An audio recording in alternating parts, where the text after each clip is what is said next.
Փետրվարի 7-ի երեկոյան ներքին գործերի նախարարության ոստիկանության օպերատիվ կառավարման կենտրոնից հաղորդում ստացվեց համայնքային ոստիկանության Շենգավիթի բաժին։ Հայտնեցին, որ օտարերկրացի մի կին ահազանգել է թե իր ընկերուհու հայրը եկել է արտասահմանից, դստերը սպառնացել, որ կսպանի, այժմ էլ առևանգել է նրան։ Համայնքային ոստիկանների անհետաձգելի միջոցառումներով օպերատիվորեն պարզվեց ահազանգողի ընկերուհու գտնվելու վայրը։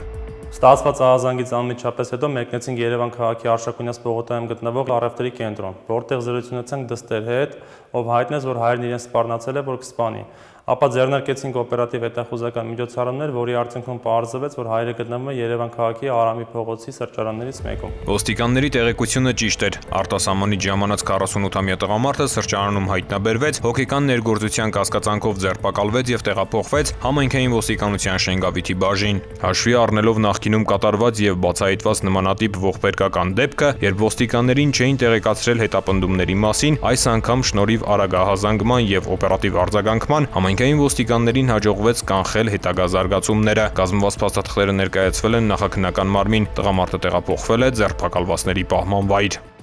Ծանուցում հանցագործության համար մեղադրվողը համարվում է անմեղ, քանի դեռ նրա մեղավորությունն ապացուցված չէ քրեական դատավարության օրենսգրքով սահմանված կարգով, դատարանի օրինական ուժի մեջ մտած դատավճռով։